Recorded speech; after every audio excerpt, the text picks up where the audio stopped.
नमस्कार। ज्ञान तृप्ति महाविद्यालय 15 एलुपगढ़ के यूट्यूब चैनल पर आपका हार्दिक स्वागत है। आज हम कर रहे हैं बीएससी सेकेंड ईयर का हमारा ongoing topic, BSc second year organic chemistry. Alcohol topic हमारा चल रहा था, जिसमें हमने मोनोहाइड्रिक अल्कोहल के निर्माण तक की अभिक्रियाएं हमने पढ़ ली थी। आज हम मोनोहाइड्रिक अल्कोहल के कुछ गुणों के बारे में बात करेंगे और जो सामान्य उसके भौतिक गुण हैं, और उसके बाद हम बात करेंगे इसके रासायनिक गुणों के बारे में। तो सबसे पहले हम स्टार्ट कर रहे हैं बीएससी सेकेंड ईयर के लिए, अल्कोहल, और इसमें हम मोनोहाइड्रिक अल्कोहल के बारे में स्टडी कर रहे थे। उसी को कंटिन्यू करते हुए हम बात करेंगे इन अल्कोहल के सामान्य गुणों के बारे में, या अल्कोहल के जो फिजिकल कैरेक्टर्स होते हैं, जनरल इसके जो प्रॉपर्टीज होती हैं, उन सभी के बारे में बात करेंगे। सबसे पहले समस्त अल्कोहल रंगहीन व उदासीन प्रकार के यौगिक हैं।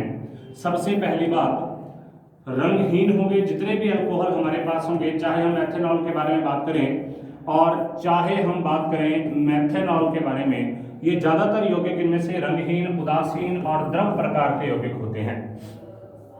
अब इसमें एक और कंडीशन है कि जो इसका जो दूसरा गुण है वो क्या है कि जो निम्नतर सदस्य होते हैं, निम्नतर का मतलब होता है जिसमें कार्बन का नंबर 1, 2 या 3 हो, उनको निम्नतर सदस्य कहते हैं। ये सारे के सारे मधुर गंध वाले होते हैं, मधुर गंध वाले होते हैं, इनमें स्वीट स्मेल होती है, और इसके अलावा ये दाहक प्रकृति के होते हैं। मतलब इनका जो स्वाद होता है बर्निंग टाइप का, बर्निंग स्वाद होता है। ठीक है। अब अल्कोहल के बारे में अगर हम बात करें, अल्कोहल में दाहक स्वाद वाले द्रव हैं, और अल्कोहल के और गुणों के बारे में अगर हम बात करें तो इसका एक महत्वपूर्ण गुण होता है, वो गुण होता है अल्कोहल का। अगला जो इसका गुण है सबसे महत्वपूर्ण, वो है अल्कोहल का क्वथनांक, बॉइलिंग पॉइंट ऑफ अल्कोहल का क्वथनांक।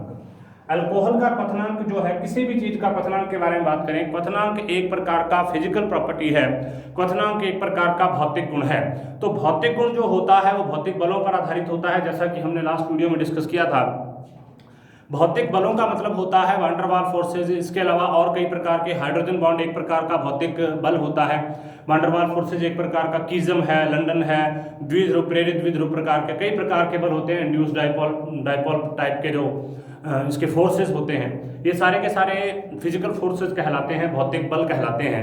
और इन्हीं के द्वारा जो चीजें निर्धारित की जाती हैं, इन्हीं फिजिकल फोर्सेस के द्वारा जो चीजें, हम ये कह सकते हैं कि जिन चीजों को इनके द्वारा निर्धारित किया जाता है, वो सारे के सारे भौतिक गुण कहलाते हैं।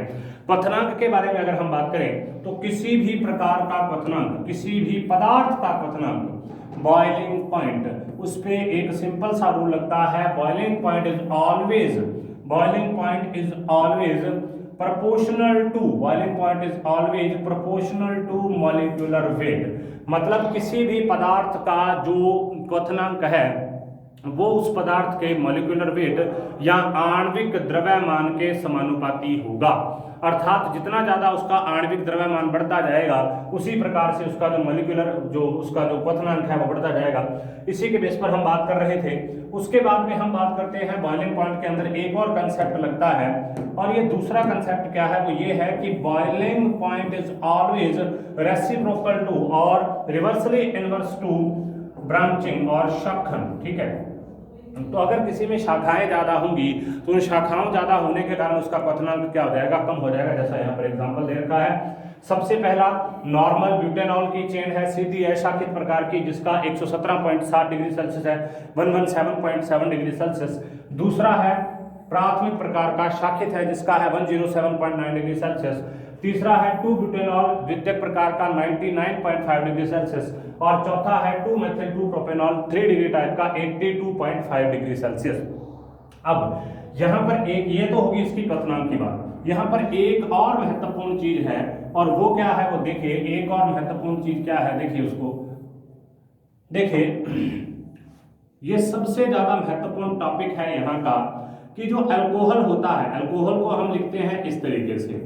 अल्कोहल का जो बॉइलिंग पॉइंट होता है दिस इज हायर देन, ये ज्यादा होता है किससे, सेम या लगभग बराबर सेम मॉलिक्यूलर वेट वाले, मतलब लगभग सेम, ऑलमोस्ट सेम, हम यहां पर लिख देंगे ऑलमोस्ट सेम, मतलब लगभग बराबर मॉलिक्यूलर वेट वाले एल्केन से, लगभग बराबर मॉलिक्यूलर वेट वाले ईथर से, और अन्य प्रकार के जो यौगिक हैं जो हेलोजन व्युत्पन्न है, या लगभग बराबर वेट वाले आरएक्स से। तो इसका मतलब जो अल्कोहल है, अल्कोहल का बॉइलिंग पॉइंट इसके लगभग बराबर वेट वाले, लगभग बराबर मॉलिक्यूलर वेट वाले एल्केन से भी ज्यादा होगा, लगभग बराबर मॉलिक्यूलर वेट वाले ईथर से भी ज्यादा होगा, और लगभग बराबर मॉलिक्यूलर वेट वाले हेलोजन व्युत्पन्न से, हेलोजन डेरिवेटिव से भी ज्यादा होगा। What is the reason behind this, इसके पीछे क्या कारण है उसके बारे में हम डिस्कस करेंगे।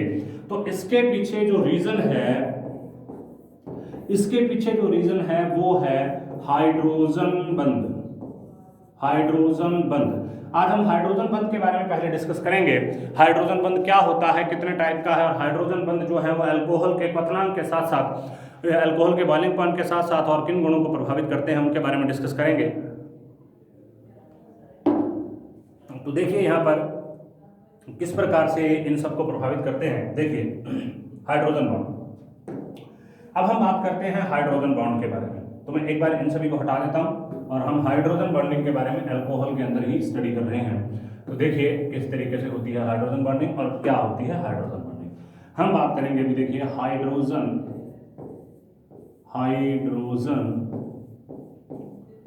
बॉन्ड के बारे में, हाइड्रोजन बंध के बारे में, हाइड्रोजन बॉन्ड के बारे में। सबसे पहले हम इसकी डेफिनेशन के बारे में बात करते हैं।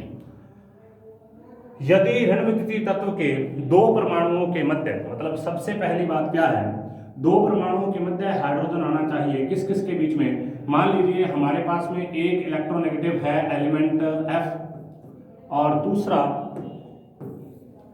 एक इलेक्ट्रोनेगेटिव एलिमेंट है F फ्लोरीन, और दूसरा इलेक्ट्रोनेगेटिव एलिमेंट भी क्या है, फ्लोरीन। तो इनके बीच में अगर हाइड्रोजन आ जाता है, इनके बीच में अगर हाइड्रोजन आ जाता है तो वो एक से तो जुड़ा रहेगा सहसंयोजक बंध द्वारा, और दूसरे से जुड़ा रहेगा इस प्रकार के,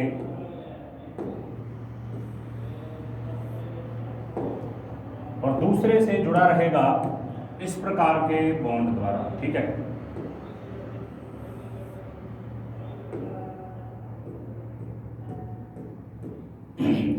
अब इस बंध को क्या कहा जाता है, इस बंध को कहा जाता है हाइड्रोजन बॉन्ड। ठीक है, तो हाइड्रोजन बॉन्ड क्या है, यदि ऋण विद्युतीय तत्व के दो परमाणुओं के मध्य हाइड्रोजन परमाणु इस प्रकार स्थित हो कि एक परमाणु के साथ दो इलेक्ट्रोनेगेटिव एलिमेंट हैं। देखिए इलेक्ट्रोनेगेटिविटी के बारे में आप जानते हैं, और आवर्त सारणी में तीन एलिमेंट ऐसे होते हैं जिनकी इलेक्ट्रोनेगेटिविटी सबसे ज्यादा होती है, और इसी सीक्वेंस में होती है। सबसे ज्यादा होती है फ्लोरीन की, उसके बाद में होती है ऑक्सीजन की, और उसके बाद में किसकी होती है, नाइट्रोजन की। तो हमने यहाँ पर सबसे ज्यादा जो इलेक्ट्रोनेगेटिव एलिमेंट है वो लिया फ्लोरीन।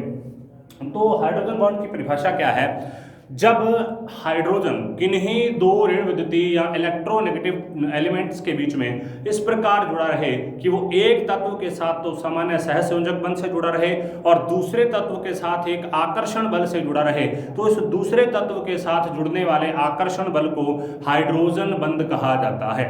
अर्थात जो दूसरे तत्व के साथ जो जुड़ा हुआ अट्रैक्शन फोर्स, उसको क्या बोला जाता है, हाइड्रोजन बंध कहा जाता है। इसके लिए आवश्यक शर्त यह है कि इन दोनों तत्व, ये दोनों तत्व ऋण विद्युतीय होने चाहिए और हाइड्रोजन इन दोनों तत्वों के मध्य में आना चाहिए। यही हम यहां पर बात कर रहे हैं। उसके अब इसमें एक और चीज है कि हाइड्रोजन यहां पर किसकी तरह काम कर रहा है, ये हाइड्रोजन बॉन्ड है, और यहां पर जो हाइड्रोजन है, हाइड्रोजन यहां पर किसकी तरह काम कर रहा है, हाइड्रोजन एक्ट एज ब्रिज।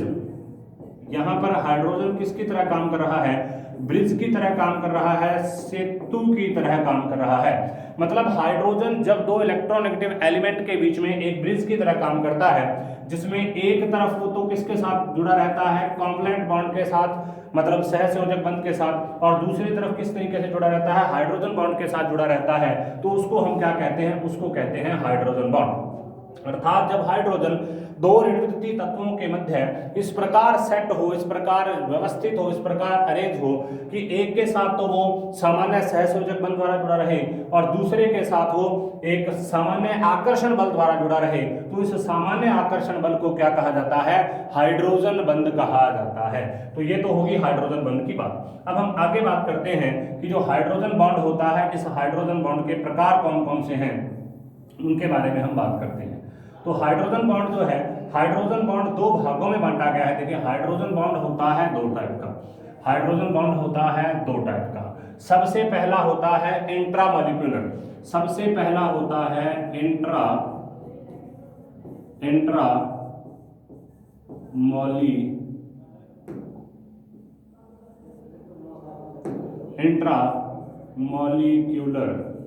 ठीक है। और एक होता है दूसरे टाइप का, जिसको हम क्या कहते हैं, जिसको हम कहते हैं इंटरमॉलिक्यूलर। दूसरे टाइप का जो है उसको हम कहते हैं इंटरमॉलिक्यूलर, ठीक है।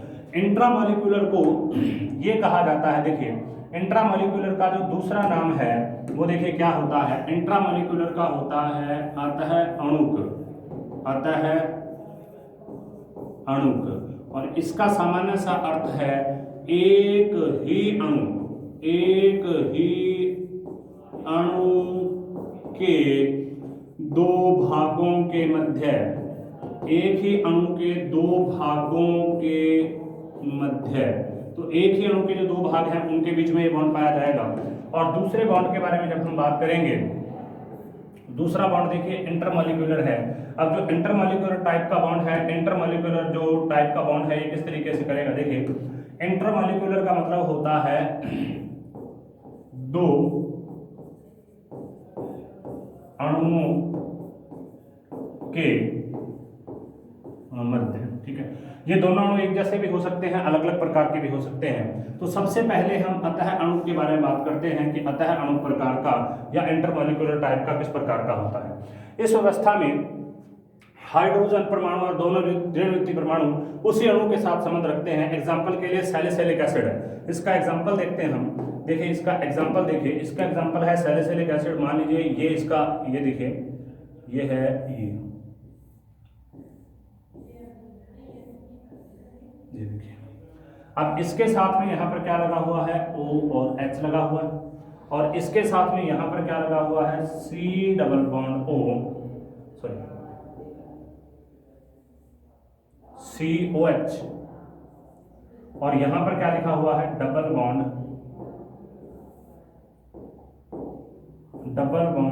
O।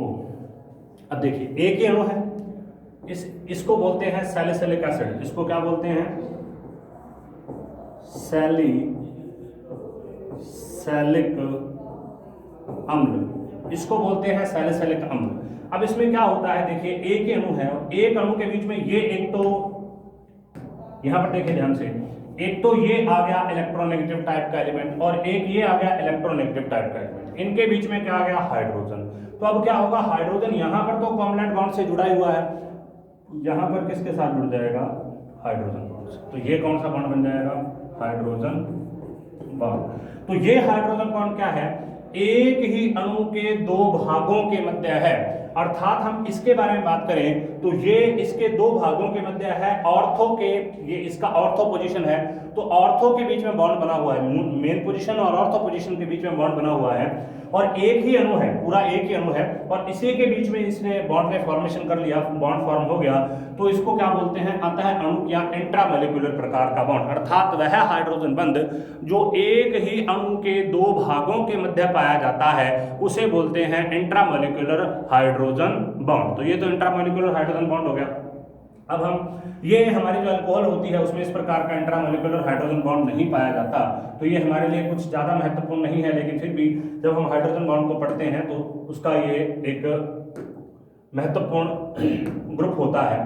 तो देखिए अब हम इसको यहाँ से हटा देते हैं और हम यहाँ पर बात करते हैं इंटरमॉलिक्यूलर के बारे में कि इंटरमॉलिक्यूलर कौन सा होता है। इंटरमॉलिक्यूलर हमारे लिए बहुत महत्वपूर्ण है और बहुत सारी जो रासायनिक अभिक्रियाएं हैं उनको इसी के द्वारा किया जाता है, और जो अल्कोहल के गुण हैं उनको इन्हीं के द्वारा बताया जाता है। जैसे एग्जाम्पल के लिए इस व्यवस्था में हाइड्रोजन परमाणु दो भिन्न भिन्न अणुओं के ऋण विद्युतीय परमाणुओं के मध्य स्थित होता है।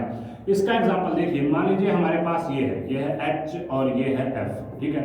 एक हमने और क्या ले लिया, H ले लिया और एक F ले लिया, और एक क्या ले लिया, H ले लिया और F ले लिया। अब इनके बीच में ये जो एलिमेंट है, ये एलिमेंट कौन सा है, ये इलेक्ट्रोनेगेटिव एलिमेंट है, ऊपर हमने लिखा हुआ है। ये भी एलिमेंट किस प्रकार का है, ये भी इलेक्ट्रोनेगेटिव एलिमेंट है, और ये भी एलिमेंट किस प्रकार का है, ये भी इलेक्ट्रोनेगेटिव एलिमेंट है। अब इनके बीच में क्या होगा, हाइड्रोजन कहाँ है, हाइड्रोजन इन दो इलेक्ट्रोनेगेटिव एलिमेंट के बीच में है, जिसमें से एक के साथ तो वो कोवलेंट बॉन्ड द्वारा जुड़ी हुई है, और दूसरे के साथ कैसे जुड़ जाएगी, दूसरे के साथ जुड़ जाएगी हाइड्रोजन बॉन्ड के द्वारा। तो इस प्रकार से ये क्या हो गया, इंटरमॉलिक्यूलर हो गया, अर्थात दो अणुओं या दो से ज्यादा अणुओं के बीच में, अब ये दोनों अणु एक जैसे भी हो सकते हैं और दोनों अणु अलग अलग भी हो सकते हैं। इसको हम जब अल्कोहल के विलेयता के बारे में अभी हम पढ़ेंगे तो उसके अंदर इसको डिस्कस करेंगे कि अलग अलग और एक जैसे कैसे हो सकते हैं। अब हम बात करते हैं आगे अल्कोहल पर इनका क्या प्रभाव पड़ता है। अभी तक हमने हाइड्रोजन बॉन्डिंग के बारे में बात की।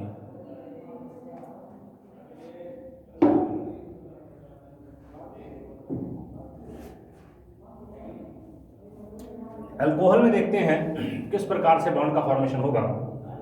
देखिए, अल्कोहल के अंदर जो बॉन्ड पाया जाता है वो इस प्रकार से पाया जाता है। मान लीजिए हमारे पास में ये है,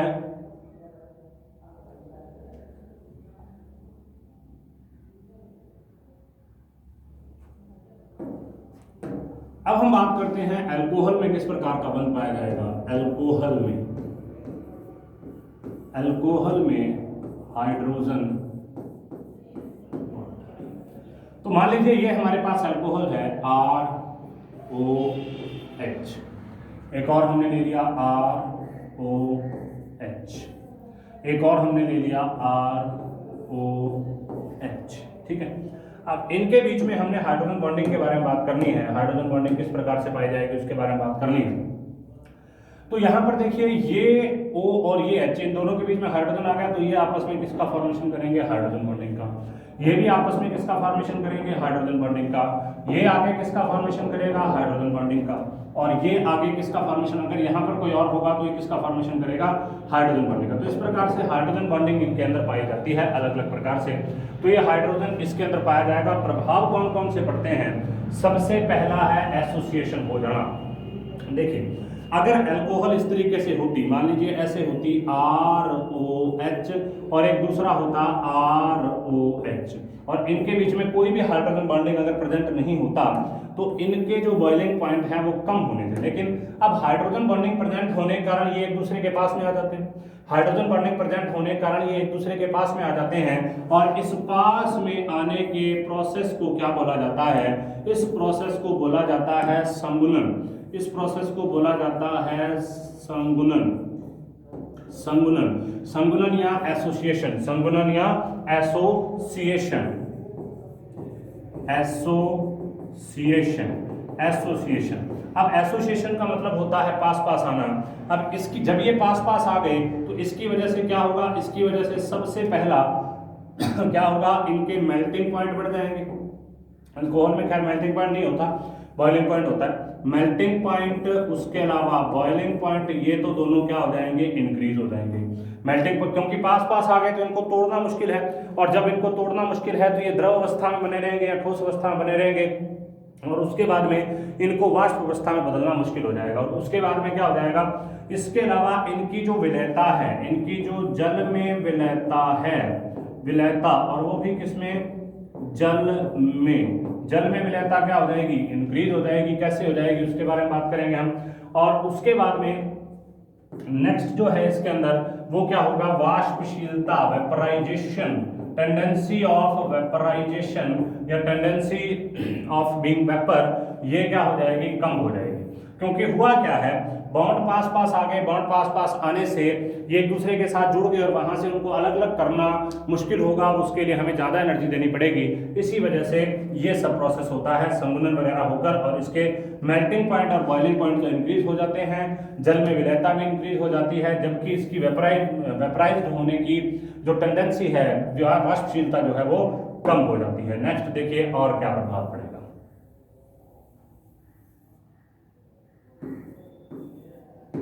चलिए देखिए, नेक्स्ट क्या प्रभाव पड़ेगा,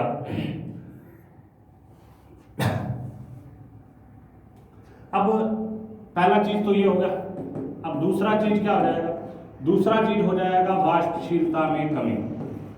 वाष्पशीलता में कमी, ठीक है, मतलब टेंडेंसी ऑफ वेपराइजेशन क्या हो जाएगी, डिक्रीज हो जाएगी।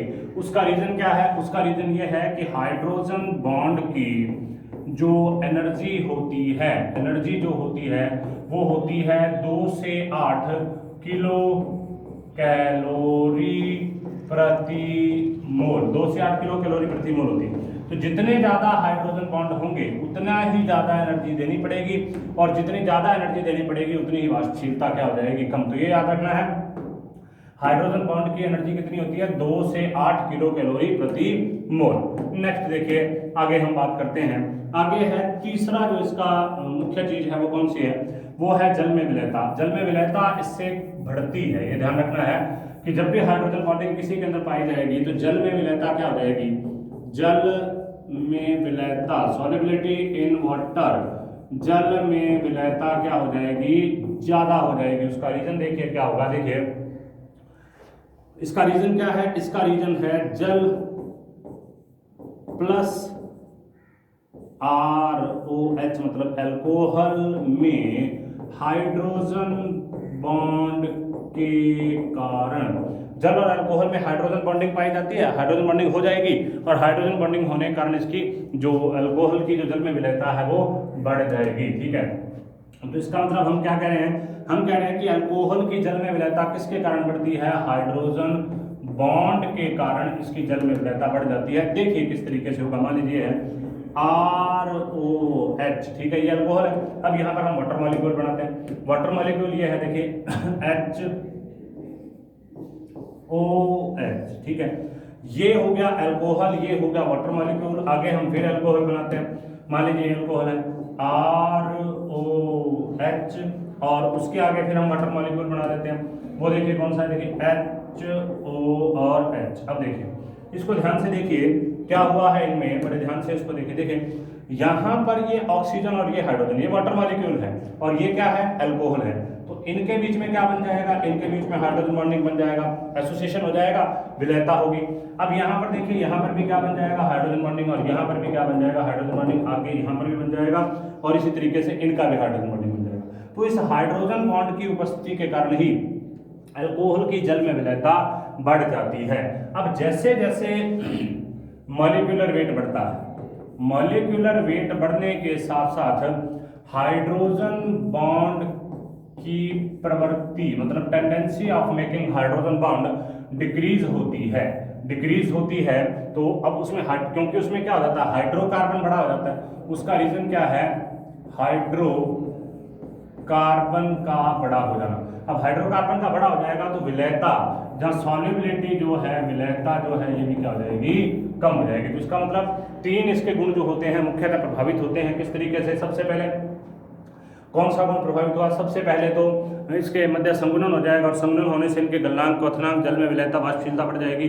दूसरा वाष्पशीलता का गुण होता है।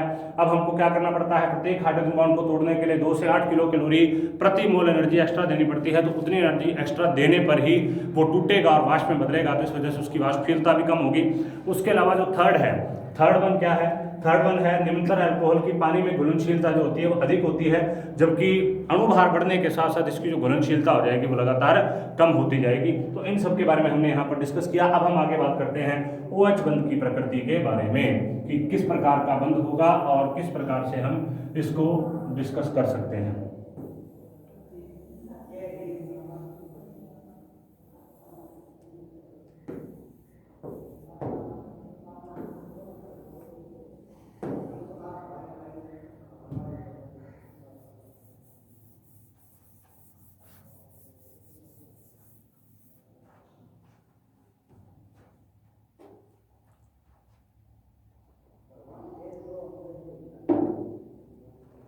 हाँ जी, नेक्स्ट हमारा टॉपिक है OH बॉन्ड की नेचर। या OH बंध की प्रकृति किस प्रकार से होगी। अब OH बंध की प्रकृति का मतलब क्या है, हम ये जानते हैं कि यहाँ पर जो ROH का बॉन्ड होता है इस तरीके से, ये बॉन्ड किस प्रकार का होगा, कॉन्वलेंट प्रकार का बॉन्ड होगा, मतलब सहसंयोजक प्रकार का बॉन्ड होगा। लेकिन क्या ये एक शुद्ध सहसंयोजक प्रकार का बंध है, या हम ये कह सकते हैं कि क्या ये एक प्योर कॉन्वलेंट टाइप ऑफ बॉन्ड है, तो किस तरीके से नहीं होगा उसको देखिए। हम ये कहेंगे कि अल्कोहल का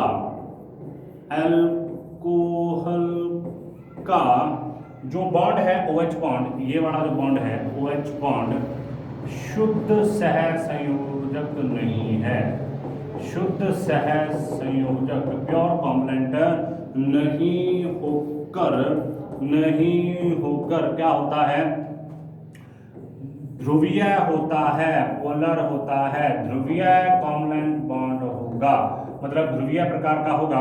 तो इसका मतलब अल्कोहल में क्या पाया जाएगा, अल्कोहल में पाया जाएगा डाइपोल मोमेंट, या जिसको बोलते हैं द्विध्रुव आघूर्ण। इसका रीजन क्या है, इसका रीजन समझिए, इसका रीजन होता है ये, देखिए हमारे पास में ये बॉन्ड है O और H का, ये बॉन्ड है हमारे पास, ठीक है। अब यहाँ पर ये जुड़ा, अब हम ये जानते हैं कि ऑक्सीजन की इलेक्ट्रोनेगेटिविटी ज़्यादा है, तो जब ऑक्सीजन की इलेक्ट्रोनेगेटिविटी ज़्यादा हो जाएगी तो ये क्या करेगा, इलेक्ट्रॉन को इस तरफ अट्रैक्ट करेगा। अब इलेक्ट्रॉन को इस तरफ अट्रैक्ट करने से इसके ऊपर, अब ऑक्सीजन की क्या है, ऑक्सीजन की इलेक्ट्रोनेगेटिविटी ज़्यादा है, तो ये इस तरफ अट्रैक्ट करेगा, अट्रैक्ट करने से इसके ऊपर कौन सा चार्ज आएगा, नेगेटिव, और इसके ऊपर कौन सा चार्ज आ जाएगा, पॉजिटिव। बॉन्ड कैसा है, बॉन्ड तो ये एक कॉन्वलेंट प्रकार का बॉन्ड है, मतलब सहसंयोजक प्रकार का बंध है, लेकिन ऑक्सीजन की विद्युत ऋणात्मकता इलेक्ट्रोनेगेटिविटी ज्यादा होने के कारण ये इस बंध के इलेक्ट्रॉन को अपनी तरफ खींच लेता है, जिससे ऑक्सीजन के ऊपर इलेक्ट्रॉन जो डेंसिटी होती है, इलेक्ट्रॉन आवेश घनत्व होता है, वो थोड़ा सा बढ़ जाता है। इसी वजह से इसके ऊपर फ्रैक्शनल नेगेटिव और इसके ऊपर फ्रैक्शनल पॉजिटिव, आंशिक ऋणावेश और आंशिक धनावेश आ जाता है, और इसीलिए इसको क्या कहा जाता है, इसीलिए इसको कहा जाता है पोलर या ध्रुवीय प्रकार का बंध। अर्थात हम ये कह सकते हैं कि अल्कोहल का OH बंध शुद्ध सहसंयोजक बंध ना होते हुए एक ध्रुवीय प्रकार का सहसंयोजक बंध होता है, जिसका कारण ऑक्सीजन की इलेक्ट्रोनेगेटिविटी है, ऑक्सीजन का जो विद्युत ऋणात्मकता है, जिसमें जो ऑक्सीजन है वो H के जो इलेक्ट्रॉन है, OH बॉन्ड के जो इलेक्ट्रॉन है उसको अपनी तरफ खींचती है, इलेक्ट्रोनेगेटिविटी ज़्यादा होने के कारण, जिसके कारण ऑक्सीजन पर आंशिक ऋणावेश और हाइड्रोजन पर आंशिक धनावेश आता है, और इसी प्रोसेस से ये बॉन्ड कैसा हो जाता है, पोलर टाइप ऑफ बॉन्ड हो जाता है, जिसको हम आंशिक आयनिक भी कहते हैं। अब इसी के साथ साथ क्या होगा, इनका डाइपोल मोमेंट होगा। अब डाइपोल मोमेंट किस तरीके से होगा, देखिए CH3OH का जो डाइपोल मोमेंट होता है, जिसको म्यू से प्रदर्शित करते हैं, उसकी वैल्यू होती है 1.71 डिवाइड, और इसके अलावा जब हम बात करते हैं C2H5OH के बारे में जब हम बात करेंगे म्यू की, तो उसकी वैल्यू कितनी होगी, 1.69 डिवाइड। तो इसका मतलब जैसे जैसे नंबर ऑफ कार्बन बढ़ते जाएंगे वैसे वैसे इसका जो डाइपोल मोमेंट है वो कम होता जाएगा, नंबर ऑफ कार्बन बढ़ने के साथ साथ डाइपोल मोमेंट कम होता जाएगा। तो अभी तक हमने डिस्कस किया जो अल्कोहल है, अल्कोहल की जो भौतिक गुण हैं उनके बारे में, और जो भौतिक गुण है वो किस पर निर्भर करते हैं। उसके कुछ गुण तो सामान्य प्रकार के होते हैं, जैसे वो रंगहीन प्रकार का, तीक्ष्ण या दाहक स्वाद वाला एक द्रव होता है, खास करके एथेनॉल, मधुर गंध होती है उनकी।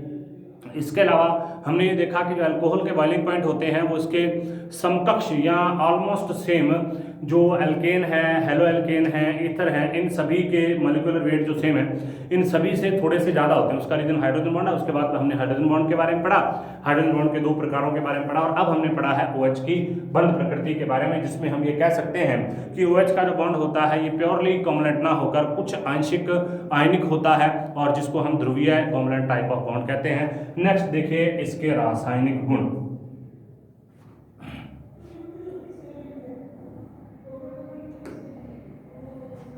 अगला है OH के रासायनिक गुण, मतलब ROH के रासायनिक गुण। रासायनिक गुण या रासायनिक अभिक्रियाएं ये किस प्रकार से होंगी, इनके बारे में हम बात करते हैं।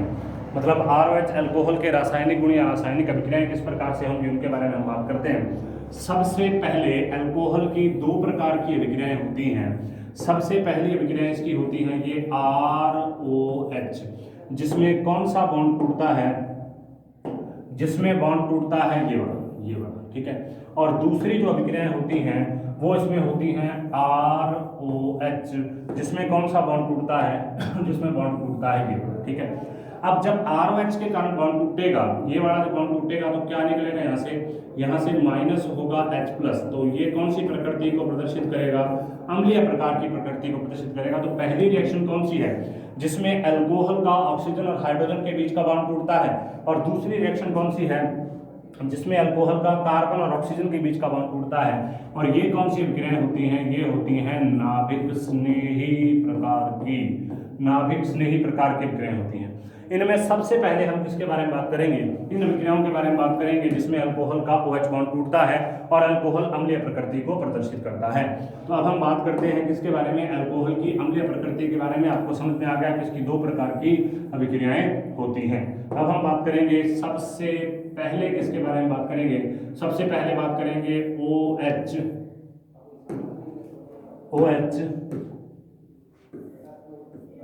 बॉन्ड क्लीवेज की, या OH बंद टूटने की अभिक्रिया, बॉन्ड टूटने की अभिक्रिया। और इसमें हमने सबसे पहले किसके बारे में बात करनी है, ये है वो है अल्कोहल की अम्लीय प्रकृति, acidic nature of alcohol, alcohol की अम्लीय प्रकृति। अब वैसे अगर अपने बात करें तो अल्कोहल क्या होता है, अल्कोहल एक उदासीन प्रकार का यौगिक है, उदासीन है। उदासीन क्यों है, क्योंकि ये लिटमस पेपर को, जो लिटमस होता है उसके साथ कोई अभिक्रिया नहीं करता, लेकिन इसका जो बॉन्ड है, बॉन्ड ध्रुवीय होने के कारण ये क्या हो जाएगा, ये हो जाएगा अम्लीय प्रकार का, अम्लीय में भी कौन सा, दुर्बल प्रकार के अम्ल का ये प्रदर्शन करेगा, मतलब दुर्बल प्रकार का अम्लीय हो जाएगा। किस तरीके से, देखिए सबसे पहले हम बात करते हैं इसके बारे में। मान लीजिए हमारे पास ये है CH3OH, ठीक है। अब ऑक्सीजन की इलेक्ट्रॉन नेगेटिविटी ज्यादा है तो ये क्या करता है, ये यहाँ से इलेक्ट्रॉन को यहाँ पर ले लेगा, ठीक है, और यहाँ से इलेक्ट्रॉन इस पर आ गए और यहाँ से हाइड्रोजन कैसे बाहर निकल जाएगा, H+ के रूप में माइनस हो जाएगा, और ये क्या बन जाएगा CH3O-, ये बन गया, ठीक है, और H+ यहाँ से निकल जाएगा। और हम ये जानते हैं कि जो भी पदार्थ H+ का दान करता है उसे हम क्या कहते हैं, अम्ल कहते हैं। तो अल्कोहल यहाँ पर अम्ल क्यों है, क्योंकि अल्कोहल ने यहाँ से H+ का दान किया है। अब देखिए इसकी अम्लता प्रभावित कैसे होती है, यहाँ पर इसने इसको दान किया क्योंकि इसको इलेक्ट्रॉन चाहिए थे तो उसने इलेक्ट्रॉन वापस ले लिए। अब इसके इलेक्ट्रॉन लेने से इसको हम इस तरीके से भी शो कर सकते हैं, इलेक्ट्रॉन यहाँ से आ गए, ठीक है, और ये उधर चला गया, ये वहाँ से आगे चला गया, हाइड्रोजन निकल गया।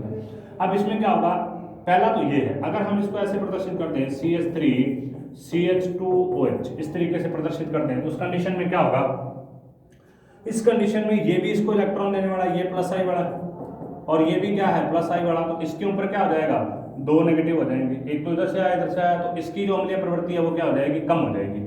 इसी प्रकार से हम ये कह सकते हैं कि जैसे जैसे OH समूह पर +I वाले समूह बढ़ेंगे, वैसे वैसे इसकी जो अम्लीय प्रकृति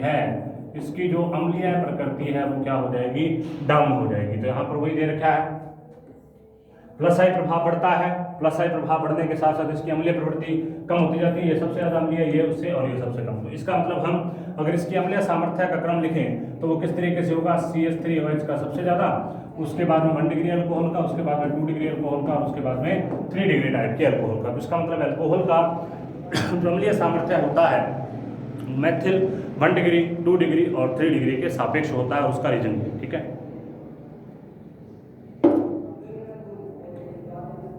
अब यहाँ पर हम क्या कर रहे हैं, अम्लीय प्रकृति के अंदर ही सबसे पहले तो हमने समझ लिया कि इसकी अम्लीय प्रकृति क्यों होती है, आंशिक ध्रुवीय बंध होने के कारण इसकी अम्लीय प्रकृति होती है। अब यहाँ पर हम एक बात करेंगे वो ये कि कोई भी पदार्थ अगर अम्ल होगा तो वो किसी धातु के साथ अभिक्रिया करके हाइड्रोजन को मुक्त कर देता है। ये हम 10th क्लास से लगातार इस चीज़ को पढ़ते आए हैं कि अगर कोई पदार्थ अम्ल होता है तो वो धातु के साथ अभिक्रिया करके हाइड्रोजन गैस को मुक्त कर देता है। तो इसमें हम किसके बारे में बात कर रहे हैं? इसमें हम बात कर रहे हैं सोडियम से क्रिया, रिएक्शन विद सोडियम, सोडियम से अभिक्रिया किस तरीके से होगी? मान लीजिए हमारे पास अल्कोहल है 2ROH है, ये 2 सोडियम के साथ में रिएक्शन करेगा। सोडियम हाईली रिएक्टिव मेटल है तो ये आसानी से इसके साथ में रिएक्शन करके और किसका फॉर्मेशन कर लेगी? ये हम इसको बोल सकते हैं कि ये एल्कोक्साइड का, सोडियम एल्कोक्साइड का फॉर्मेशन करती है। किस तरीके से? देखिए यहाँ से क्या बनेगा? बनेगा 2RONA प्लस हाइड्रोजन, तो हाइड्रोजन यहाँ से बाहर। पहली अभिक्रिया जो ये बताती है कि हाइड्रोजन जो अल्कोहल होता है अम्लीय प्रकृति का होता है, क्योंकि जो भी पदार्थ अम्लीय प्रकृति का होगा वो धातु के साथ या क्रियाशील धातु के साथ क्रिया करके हाइड्रोजन गैस मुक्त करेगा। यही रिएक्शन यहाँ पर दे रखी है। मेथेनॉल ने सोडियम के साथ में रिएक्शन की और किसका फॉर्मेशन कर दिया? सोडियम मेथॉक्साइड का फॉर्मेशन कर दिया। अब नेक्स्ट हम बात करते हैं हाइड्राइड के साथ कैसे करेगा, मतलब धातु के हाइड्राइड के साथ कैसे करेगा। तो वो रिएक्शन देखिए C2H5OH प्लस NaH, ये धातु का हाइड्राइड है, इसके साथ रिएक्शन करके भी इसी तरीके से निर्माण करेगा। कैसे? C2H5ONA और प्लस क्या बन जाएगा? हाइड्रोजन। तो इस तरीके से ये रिएक्शन इसकी कंप्लीट होगी।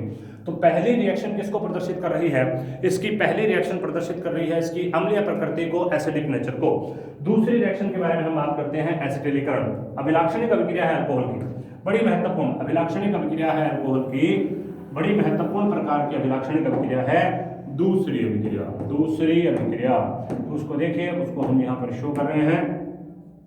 इसको बोलते हैं एसिटिलेशन, एसिटिलीकरण, एसिटिलेशन, एसिटिलीकरण या एसिटिलेशन। अब ये इसकी अभिलाक्षणिक अभिक्रिया है। एसिटिलीकारक कोई भी एजेंट लेंगे, एसिटिलीकारक का मतलब क्या होता है? इसका मतलब होता है कहीं पर CH3CO समूह को जोड़ देना, बस इतनी सी कहानी है।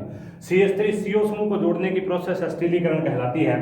तो अब इसमें क्या हो जाएगा? देखिए मान लीजिए मेरे पास ये अल्कोहल है, ये है CH3OH है, इसकी अभिक्रिया में किसके साथ में करवा देता हूँ? इसकी अभिक्रिया करवाता हूँ CH3COCl के साथ में, इसको एसिटिल क्लोराइड बोलते हैं। और एसिटिल क्लोराइड के साथ में अभिक्रिया होने से क्या बन जाएगा? देखिए CH3COOCH3 प्लस क्या निकलेगा?